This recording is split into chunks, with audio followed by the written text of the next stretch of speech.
ଏକ ଦ୍ରୁତଗାମୀ ବାଇକ୍ ଭାରସାମ୍ୟ ହରାଇ ରାସ୍ତା କଡ଼ରେ ଥିବା ଡିଭାଇଡରକୁ ପିଟି ହୋଇଯିବାରୁ ବାଇକ୍ରେ ଥିବା 2 ଜଣଙ୍କର ମୃତ୍ୟୁ ହୋଇଛି। ମୃତକମାନେ ହେଲେ ରାଜଗାଙ୍ଗପୁର ଗର୍ଭଣା ଅଞ୍ଚଳର ସନ୍ଦୀପ କାରକେଟା ଓ ଅମିତ ବାଖଲା। ଏପରି ଦୁର୍ଘଟଣା ଘଟିଛି ସୁନ୍ଦରଗଡ଼ ରାଜଗାଙ୍ଗପୁର ରମବାହାଲ ଦେଇ ଯାଇଥିବା 10 ନମ୍ବର ରାଜ୍ୟ ରାଜପଥରେ। ମିଳିଥିବା ସୂଚନା ଅନୁଯାୟୀ ଗର୍ଭଣା ଗ୍ରାମର ସନ୍ଦୀପ କିଛି ଦିନ ତଳେ କିଣିଥିବା ତାଙ୍କର ନୂଆ ବାଇକ୍ ଯୋଗେ ଗାଁର ଜଣେ ସମ୍ପର୍କୀୟ ଅମିତଙ୍କୁ ସାଙ୍ଗରେ ଧରି ନିଜ ଘରୁ ବାହାରି କାଂସବାହାଲ ପଟେ ଯାଉଥିଲେ। ତେବେ ଗ୍ରାମଠାରୁ ଅଳ୍ପ ଦୂରରେ ଥିବା ରମବାହାଲ ବୁଲାଣି ନିକଟରେ ବାଇକ୍ ଉପରୁ ନିୟନ୍ତ୍ରଣ ହରାଇ ରାସ୍ତା କଡ଼ରେ ଥିବା ଡିଭାଇଡରରେ ପିଟି ହୋଇଯାଇଥିଲେ। ପରେ ଗୁରୁତର ଥିବା 2 ଜଣଙ୍କୁ ରାଜଗାଙ୍ଗପୁର ଗୋଷ୍ଠୀ ସ୍ୱାସ୍ଥ୍ୟ କେନ୍ଦ୍ରକୁ ନିଆଯାଇଥିଲେ ମଧ୍ୟ ସେଠାରେ ଉଭୟଙ୍କୁ ଡାକ୍ତର ମୃତ ଘୋଷଣା କରିଥିଲେ।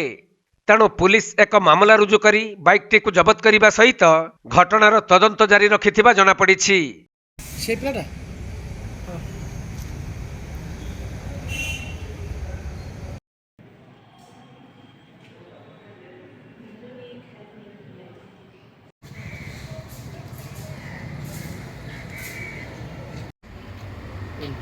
ସୁନ୍ଦରଗଡ଼ ଜିଲ୍ଲା ରାଜଗାଙ୍ଗପୁରରୁ ସୁଧୀର ଦାସଙ୍କ ରିପୋର୍ଟ, କୋଣାର୍କ ଲାଇଭ୍।